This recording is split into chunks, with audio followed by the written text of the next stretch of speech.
Hi friends, ഞാനിന്ന് വന്നിരിക്കുന്നത് ട്രിവാൻഡ്രം ജില്ലയിലെ വേളിയിലാണ്. വേളി ടൂറിസ്റ്റ് വില്ലേജ് കാണാൻ വേണ്ടിയിട്ടാണ് വന്നിരിക്കുന്നത്. വേളി കാണുന്ന ടൂറിസ്റ്റ് ഫെസിലിറ്റേഷൻ സെൻ്ററാണ്. അവിടെ ഇപ്പോൾ ഒന്നുമില്ല, ഒന്നും ഓപ്പൺ ആയിട്ടില്ല. അപ്പോൾ നമുക്ക് ടിക്കറ്റ് എടുത്ത് അകത്ത് കയറാം. ഒരാൾക്ക് 20 രൂപയാണ് ടിക്കറ്റ് ചാർജ് ചെയ്തിരിക്കുന്നത്. 20 രൂപയ്ക്ക് എന്താണ് ഇതിനകത്തുള്ളതെന്ന് നമുക്ക് പോയി നോക്കാം. അപ്പോൾ ചെന്ന് കയറുമ്പോൾ തന്നെ ഒരു ഡസ്റ്റ്ബിൻ്റെ ഒരു സൈൻ ബോർഡ് വെച്ചിട്ടുണ്ട്. വെറ്റും ഡ്രൈ ഒക്കെ ഇതിലിടേണ്ടതെന്നൊക്കെ ഉള്ളത് വെച്ചിട്ടുണ്ട്. നമുക്കിപ്പോൾ നേരെ അകത്തേക്ക് കയറാം. ഞാൻ ചോദിച്ചപ്പോൾ അവർ പറഞ്ഞത് ഇത് മെയിൻലി പാർക്കാണ്, കുട്ടികൾക്കുള്ള ഒരു പാർക്കാണ്. പ്ലസ് പിന്നെ അതിനകത്ത് ട്രെയിൻ സർവീസ് ഉണ്ട്, അത് വലിയ ആൾക്കാർക്കും യൂസ് ചെയ്യാം. പിന്നെ അതുപോലെ ബോട്ടിംഗ് ഉണ്ട്. ബോട്ടിങ് ഞാൻ വന്ന സമയത്ത് പക്ഷേ ഇല്ലായിരുന്നു, ഞാൻ ഉച്ച സമയത്ത് വന്നത്. ഇപ്പോൾ തിരക്ക് കുറവായിരുന്നു, അവിടെ അങ്ങനെ വലിയ തിരക്കൊന്നുമില്ല, കുറച്ച് ആൾക്കാർ മാത്രമേ ഉള്ളൂ. എനിക്കൊന്ന് വൈകുന്നേരമൊക്കെ ആയിരിക്കും ഏറ്റവും കൂടുതൽ തിരക്ക് വരുന്നത് ഈ ഒരു സ്ഥലത്ത്. പക്ഷെ നല്ലൊരു പ്ലേസാണ് കേട്ടോ, എല്ലാവരും വരേണ്ട ഒരു പ്ലേസാണ്. കാരണം പീസ്ഫുള്ളായിട്ട് ഇരിക്കാൻ പറ്റിയ ഒരുപാട് സ്ഥലങ്ങൾ ഇതിനകത്തുണ്ട്. ഓക്കെ, നിങ്ങളീ കാണുന്നത് നമ്മൾ കായലാണ്. കായൽ ക്രോസ് ചെയ്ത് അപ്പുറത്ത് പോകാൻ സാധിക്കും. നമുക്ക് പോയി നോക്കാം എന്താണെന്നുള്ളത്. പിന്നെ ഇതൊരു ഫ്ലോട്ടിംഗ് ബ്രിഡ്ജാണ് ലെഫ്റ്റ് സൈഡിൽ കാണുന്നത്. പിന്നെ ആ കാണുന്നത് കടലാണ് കേട്ടോ. ഒരു കടലും കായലും കൂടെ മിക്സാവുന്ന ഒരു പ്ലേസാണ് അത്. നമുക്ക് അവിടെ പോയി നോക്കാം. അത് നല്ല ഭംഗിയുണ്ട് കാണാനായിട്ട്. അപ്പോൾ നമുക്ക് അവിടെ നേരിട്ട് പോയി നമുക്ക് നോക്കാം. ഇത് ഹോട്ടലാണ്, ശരിക്കും ഫ്ലോട്ടിംഗ് ഹോട്ടലാണ്. നല്ല രസമുണ്ട് കാണാൻ. ഇവിടെ കയറൊക്കെ വെച്ച് കെട്ടി സ്ട്രോങ് ആക്കി നിർത്തിയിട്ടുണ്ട്, ഒഴുകി പോകാതിരിക്കാൻ വേണ്ടിയിട്ട്. പിന്നെ ഇവിടെ ശരിക്കും പാർക്കിനകമൊക്കെ നല്ല ഹൈജീനാണ്. അവർ നല്ല രീതിയിൽ മെയിൻറ്റെയിൻ ചെയ്തിട്ടുണ്ട്. അങ്ങനെ എത്ര വേസ്റ്റ് കാര്യങ്ങളൊന്നുമില്ല. കായലിൽ കുറച്ച് പായലും വേസ്റ്റും കാര്യങ്ങളൊക്കെ ഉണ്ട്. അങ്ങനെ വേസ്റ്റായിട്ടൊന്നുമില്ല, അത്യാവശ്യം ഹൈജീനായിട്ട് അവർ മെയിൻറ്റെയിൻ ചെയ്ത് പോകുന്നുണ്ട്. ഇവിടെ വാർണിംഗ്സ് സൈൻ ബോർഡൊക്കെ വെച്ചിട്ടുണ്ട്, കുട്ടികളൊക്കെ വരുമ്പോഴത്തേക്കും ശ്രദ്ധിക്കാൻ വേണ്ടിയിട്ട്. വീഡിയോ എടുക്കാൻ ശരിക്കും ഇവിടെ ഒരുപാട് ലിമിറ്റേഷൻസ് ഉണ്ട്. കാരണം ഇവിടെ ഒരുപാട് എന്താ പറയുക, കപ്പിൾസ് ഇവിടെ വന്ന് ഇരിപ്പുണ്ട്. അപ്പം നമുക്കത് ഒരു വീഡിയോ എടുക്കാൻ വേണ്ടിയിട്ട് കുറച്ച് ബുദ്ധിമുട്ടുണ്ട്. അതുകൊണ്ട് ഞാൻ ഒരുപാട് പോർഷൻസ് കട്ട് ചെയ്തിട്ടാണ് എടുക്കുന്നത്. അപ്പോൾ എന്താ പറയുക, ഒരുപാട് ഏരിയാസ് എനിക്ക് കവർ ചെയ്യാൻ പറ്റിയിട്ടില്ല. ഇത് ആ ട്രെയിൻ ട്രാക്കാണ്, ട്രെയിൻ അങ്ങറ്റത്ത് കിടപ്പുണ്ട്, നമുക്ക് പോയി നോക്കാം. ഇതാണ് ട്രെയിൻ, അവർ പറഞ്ഞ ട്രെയിൻ. ചെറിയ ട്രെയിനാണ്, എല്ലാവർക്കും കയറാം. ഇതെൻ്റെ ബാക്ക് സൈഡാണ്. ഇവിടെ കുറേ ചെടികളും കാര്യങ്ങളൊക്കെ വെച്ചിട്ടുണ്ട്. എല്ലാം മെയിൻറ്റെയിൻഡാണ്. ഇവിടെ അത്യാവശ്യം വർക്കേഴ്സും കാര്യങ്ങളൊക്കെ ഉണ്ട് ഇതെല്ലാം മെയിൻറ്റെയിൻ ചെയ്യാൻ വേണ്ടിയിട്ട്. നന്നായിട്ട് നോക്കുന്ന ഒരു സ്ഥലമാണ് ശരിക്കും. ഇതൊരു വാട്ടർ ടാങ്ക് ആയിട്ടല്ലേ, ഇവിടത്തേക്കുള്ളതായിരിക്കാം.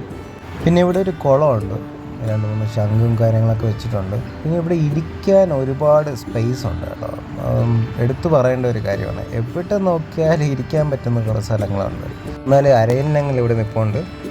ഓക്കെ, നല്ല പീസ്ഫുൾ ആയിട്ടുള്ള സ്പേസാണ്. എനിക്ക് ഒത്തിരി ഇഷ്ടപ്പെട്ടു ഈ ഒരു സ്ഥലം. നമ്മളെ ട്രിവാൻഡ്രം ജില്ലയ്ക്കകത്ത് ഇപ്പോൾ വേളി ശംഖുമുഖം ഭാഗത്ത് വരുന്നവർക്ക് എക്സ്പ്ലോർ ചെയ്യാൻ പറ്റിയ സ്ഥലമാണ്.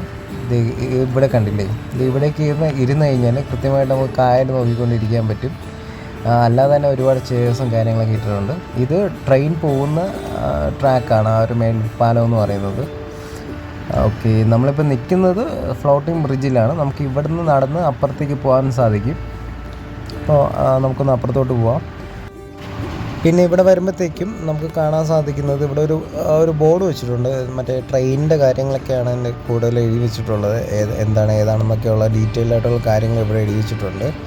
പിന്നെ ഇത് കാണുന്നത് ഒരു ജനറേറ്റർ അങ്ങാണ്ടാണ്, ട്രെയിനിനെന്തോ ഓടിക്കാനുള്ള സെറ്റപ്പാണ്. പിന്നെ ഇവിടെ കഫേസ് ഉണ്ട്, ഒരു 3-4 കഫേസ് ഇവിടെ വെച്ചിട്ടുണ്ട്. അത് എപ്പോഴും വർക്കിംഗ് അല്ല, 1-2 കഫേസ് മാത്രമേ ഇതിപ്പോൾ നിലവിൽ ഓപ്പൺ ചെയ്തിട്ടുള്ളൂ. പിന്നെ ഇവിടെ എയർഫോഴ്സിൻ്റെ ഒരു വിമാനം ഉണ്ട്, HPT-32 എന്ന് പറയുന്ന ഒരു സീരീസിലെ ഒരു വിമാനമാണ്. 280 km മാക്സിമം സ്പീഡും 1400 km വരെ സഞ്ചരിക്കാൻ സാധിക്കുന്ന ഒരു വിമാനമായിരുന്നു. പണ്ട് എയർഫോഴ്സ് യൂസ് ചെയ്യുന്ന ഒരു വിമാനം ഇവിടെ വെച്ചിട്ടുണ്ട്. പിന്നെ ഇവിടെ കാണാൻ സാധിക്കുന്ന കുറച്ച് കടകളാണ്, കുറച്ച് കച്ചവടക്കാരെയൊക്കെ നമുക്കിവിടെ കാണാൻ വേണ്ടി സാധിക്കും. ട്രെയിനിൻ്റെ ട്രാക്ക് പോകുന്നത് കണ്ടില്ലേ, ഇത് ഫുള്ള് കവർ ചെയ്ത് പോകുന്നുണ്ട്. പിന്നെ ഇവിടെ കുറച്ച് ഗെയിം പാർക്സ് ഉണ്ട്, ഗെയിം സെൻറ്റേഴ്സ് ഉണ്ട്. 3-4 നമുക്കിവിടെ കാണാൻ വേണ്ടിയിട്ട് സാധിക്കും. പിന്നെ ഇങ്ങോട്ട് വരുന്ന വഴിക്ക് 2-3 കുതിരകളൊക്കെ ഉണ്ട്, കുതിര സവാരി ഉണ്ട്. ഇപ്പോൾ വൈകുന്നേരമാണല്ലോ തിരക്കുള്ളത്, അപ്പോൾ ആ ഒരു സമയത്തേക്ക് വേണ്ടിയിട്ട് പ്രിപ്പയർ ചെയ്ത് നിൽക്കുകയാണ്. ബാക്കി കടകളൊക്കെ നമ്മൾ എല്ലായിടത്തും കാണും പോലെയൊക്കെ തന്നെയാണ്, വേറെ പ്രത്യേകിച്ച് മാറ്റങ്ങളും കാര്യങ്ങളൊന്നുമില്ല. ഇവരെല്ലാവരും ഇപ്പം ഇവിടെ തന്നെ വൈകുന്നേരത്തേക്ക് വേണ്ടിയിട്ട് ഉള്ള പ്രിപ്പറേഷൻസും കാര്യങ്ങളൊക്കെയാണ്. വേറെ അങ്ങനെ പ്രത്യേകിച്ച് പറയത്തക്കതായിട്ട് വേറെ ഒന്നുമില്ല. ഇനി നമുക്ക് ലാസ്റ്റ് കാണാനുള്ളത് നമ്മളെ കടലും കായലും കൂടെ ഒന്നാവുന്ന ഒരു പോർഷനുണ്ട്, നമുക്കത് ഒന്ന് പോയി നോക്കാം. അപ്പോൾ ഇതാണ് പൊഴി എന്ന് പറയുന്നത്. അതായത് കടലും കായലും കൂടിച്ചേരുന്ന ഒരു സ്ഥലമാണ്. നമുക്കിത് എപ്പോഴും കാണാൻ കിട്ടുന്ന ഒരു കാഴ്ചയല്ല. അപ്പോൾ അതുകൊണ്ട് നമുക്ക് കുറച്ച് നേരം നമ്മളിങ്ങനെ നോക്കി നിന്നു പോകും. രസമുണ്ട് കാണാൻ. കാരണം ഒരു സൈഡിൽ കായലും ഒരു സൈഡിൽ കടലും കൂടെ കണക്റ്റ് ആവുന്ന ഒരു സ്ഥലമല്ലേ. അപ്പോൾ നമ്മളിങ്ങനെ നോക്കി നിന്നു പോകും. ഈ ചെറിയ വീഡിയോ ഇവിടെ കൊണ്ട് വൈൻഡപ്പ് ചെയ്യുകയാണ്. നിങ്ങൾക്ക് എല്ലാവർക്കും ഈ വീഡിയോ ഇഷ്ടപ്പെട്ടു എന്ന് വിചാരിക്കുന്നു. ദയവായി നിങ്ങൾ സപ്പോർട്ട് ചെയ്യുക, സബ്സ്ക്രൈബ് ചെയ്യുക. എങ്കിൽ മാത്രമേ നമുക്ക് മുന്നോട്ട് പോകാൻ വേണ്ടിയിട്ട് സാധിക്കത്തുള്ളൂ. ഒത്തിരി വീഡിയോസ് പിറകെ വരുന്നുണ്ട്, പിറകെ ചെയ്യുന്നുണ്ട്. അപ്പം ജസ്റ്റ് ഒന്ന് ചാനൽ സബ്സ്ക്രൈബ് ചെയ്ത് വയ്ക്കുക. അപ്പോൾ എല്ലാവർക്കും നന്ദി, നമസ്കാരം.